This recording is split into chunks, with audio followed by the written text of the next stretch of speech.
Cette base spirituelle, pensez-vous qu'elle soit nécessaire dans la lutte pour la libération, pour l'émancipation? On a vu en novembre dernier le Farrakhan réunir à peu près tous les leaders. Alors, une chose qui nous a interpellés et en même temps rassurés et interpellés, c'est toujours le paradoxe, c'est de se dire ce monde noir, c'est qu'il est divisé, on fait fi des divisions, mais quelque part, est-ce que c'est pas un peu, je dirais, inutile, ces grandes messes où on va réunir un musulman, un juif, etc., et derrière, effectivement, cette idée d'être noir, de communauté noire, mais avec des bases spirituelles tellement antagonistes. Tout à fait.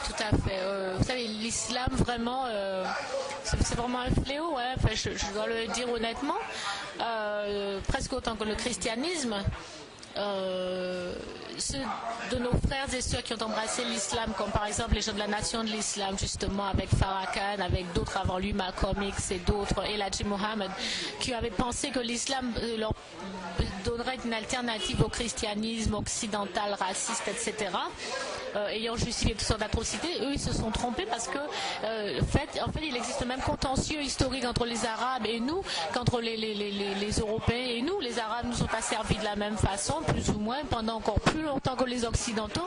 Donc, et puis l'islam est une religion qui n'est pas une religion africaine. Je suis absolument persuadée, effectivement, je suis contente que vous m'ayez posé cette question parce que c'est quelque chose qui me tient à cœur, qu'il ne pourra pas y avoir de libération vraiment de l'Afrique tant qu'il n'y aura pas un retour à une spiritualité africaine. Ça, j'en suis absolument convaincue. Et c'est ce que nous dit l'afrocentricité. L'afrocentricité, en fait, nous dit de rentrer chez nous. De rentrer chez nous dans tous les sens du terme. Donc de rentrer chez nous sur le plan esthétique, de rentrer chez nous sur le plan de nos concepts, de nos pratiques, et de rentrer chez nous aussi spirituellement. En fait, chez nous, la base de notre chez nous africain, c'est la spiritualité, parce que la spiritualité repose quoi? Repose sur justement notre vénération de nos ancêtres. C'est pour ça que je parlais tout à l'heure en des termes assez sévères de cette trahison de nos ancêtres. Trahir nos ancêtres, c'est en fait faire preuve ou alors faire fi de toute spiritualité. Parce qu'à la base même de notre être, aujourd'hui, il y a nos ancêtres, il y a cette spiritualité-là.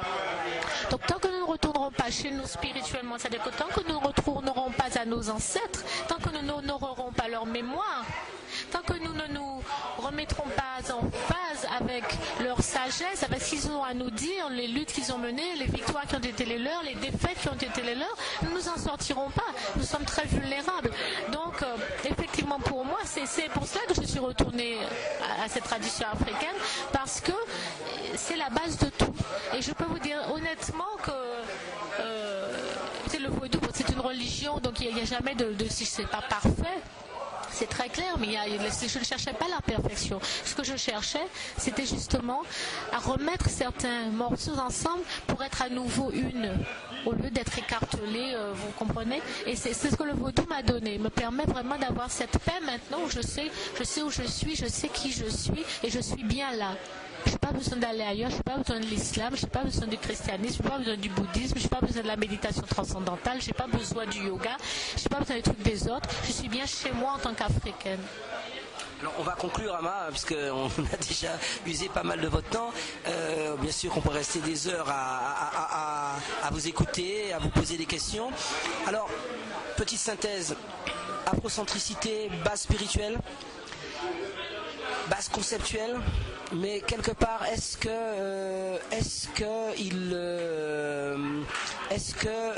on ne demande pas beaucoup à ce peuple qui a subi beaucoup, l'aliénation est sévère? Est-ce que ce combat de la libération ne demande pas, parce quasiment on demande à notre peuple d'avoir des connaissances historiques, d'avoir une approche de sens par rapport à son histoire, par rapport à l'histoire des autres. Il est obligé d'être dans du comparatif, il est obligé de voir ce qu'il a été et quand il a été, ce qu'était l'autre, ce qu'il est devenu et ce qu'est devenu l'autre. On lui demande d'avoir une pensée politique, on lui demande d'avoir une base spirituelle. Comment voyez-vous ce chemin pour ce peuple? C'est pas évident dans ce schéma de l'aliénation. Est-ce que les élites Alors je ne sais pas si vous validez ce terme. En tout cas, est-ce que quelque part c'est pas là que réside notre problème? Le peuple n'est jamais un problème pour aucune nation. Est-ce que notre problème c'est pas l'élite, c'est pas nos représentants, c'est pas ceux, c'est les locomotives motrices? Je pense que notre problème c'est que précisément nous n'avons pas d'élite. Vous voyez? C'est un peu dur, il y en a. Non, qui? Non, nous n'avons pas vraiment d'élite. Bon, il y a peut-être 2-3 personnes comme ça, mais c'est ça notre problème. Et Marcus Garvey le disait, vous voyez, les élites des autres, justement, tracent des voies. Mais nos élites à nous, elles font tout le contraire. Et il disait, ces élites-là, c'est vraiment un problème pour la race noire, parce que ce sont des élites qui ne sont pas au service, justement, de la libération de notre peuple. Je pense que, vous savez, c'est vrai, le problème est immense, et je dois vous dire honnêtement que je ne sais pas comment nécessairement faire pour changer tout cela.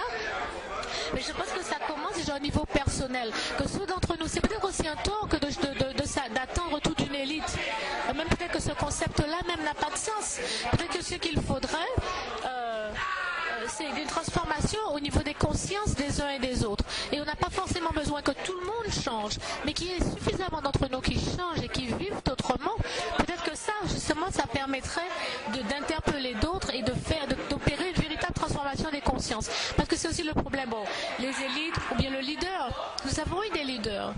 Mais qu'est-ce qui se passe? On les tue, et une fois qu'on les tue, qu'est-ce qui se passe? Ils sont morts.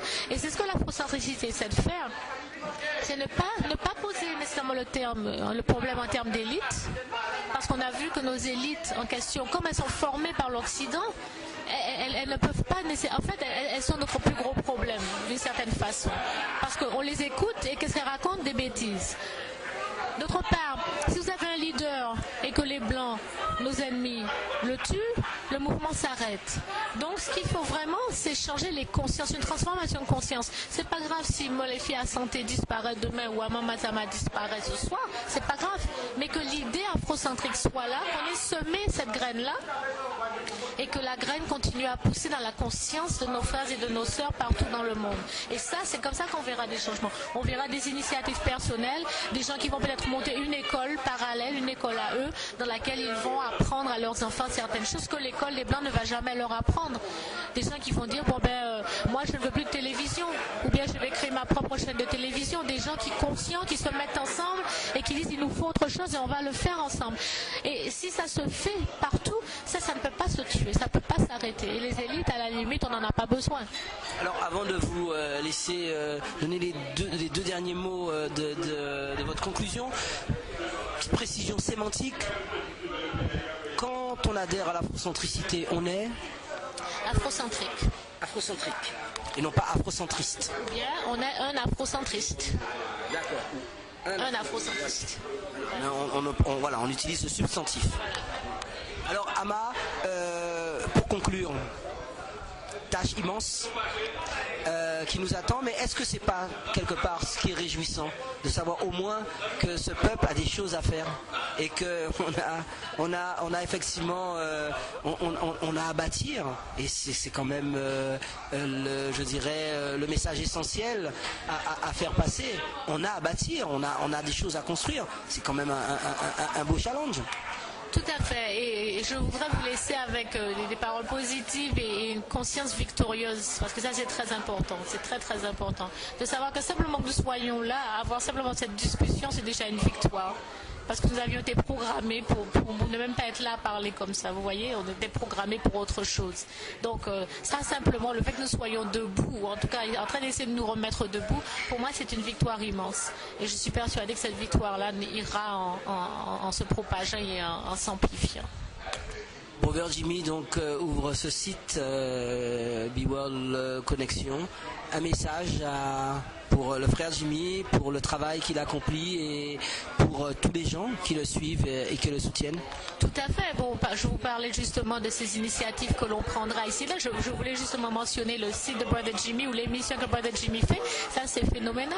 Il fait un travail immense et c'était inespéré. Et pourtant, vous voyez, l'inespéré est arrivé. Voilà, bon, on a un autre regard, on a la la possibilité de dire des choses que l'on ne pourrait pas dire sur dans leurs émissions, etc.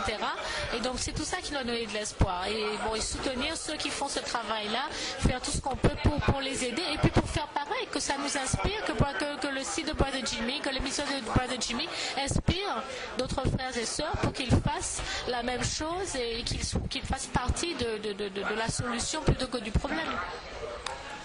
Recommandations. Des gens vont venir sur ce site, des jeunes, des moins jeunes. Allez, on va dire 3 livres fondamentaux, ou même si vous voulez en donner plus, pour quelqu'un qui vous a entendu, qui vous a vu aussi à Big World Connection, qui va vous entendre, qui va vous lire. Allez, 3, 4, allez, vous pouvez jusqu'à 5 si vous voulez, Ama, livres fondamentaux pour que cette personne, jeune ou moins jeune, pénètre cet univers, comprend ce qui lui est arrivé et comprend ce qu'il doit faire de sa vie. Je recommanderais bien sûr le livre de Marcus Garvey, de l'autobiographie de Marcus Garvey. Ça s'appelle Philosophie et leçons de Marcus Garvey. Ça, c'est le premier livre que je recommanderais. Je recommanderais le livre de Molefi Asante, l'afrocentricité, ou bien je ne veux pas manquer de modestie, peut-être l'impératif afrocentrique. Et je recommanderais Civilisation Barbarie de Cheikh Anta Diop. Ce sont les 3 livres. Et il y en a plein d'autres. Il y en a plein d'autres, mais bon, commencez par là. Je pense que je commencerai par là. L'afrocentricité, Marcus Garvey et les deux Cheikh Anta Diop. Donc je crois que ça donnerait une idée déjà des problèmes et de la façon de les appréhender. Vous faites l'anniversaire de Marcus Garvey aujourd'hui. Oui. Je sais que vous êtes fondamentalement garvéiste, garvéienne, je ne sais pas comment on dit. Qu'est-ce que vous auriez envie de dire à Marcus, s'il était face à vous? De toute façon, il est là, il est avec nous. Il est là. Qu'est-ce que vous avez envie de dire à Marcus Garvey, cet homme né à Sainte-Anne, en Jamaïque? Le 17 août 1887. Ce que j'ai envie de dire à Marcus Garvey, c'est qu'il n'aura pas parlé en vain, que nous n'avons pas oublié son message et que nous faisons tout ce que nous pouvons pour que son rêve devienne réalité, parce que son rêve c'est notre rêve, et que nous lui serons éternellement reconnaissants d'avoir osé rêver ce rêve fou pour nous, parce que ça nous a énormément touchés. Tous les jours je parle avec Marcus Garvey, je veux dire, tous les jours c'est une référence dans ma vie, il est là quoi. Je pense à cette vision de Marcus Garvey pour nous Africains, et vraiment je vous assure que j'ai déjà beaucoup lu, mais ça c'est quelque chose qui m'a touché plus que tout. Merci beaucoup Ama Mazama. Merci, c'est moi. Merci.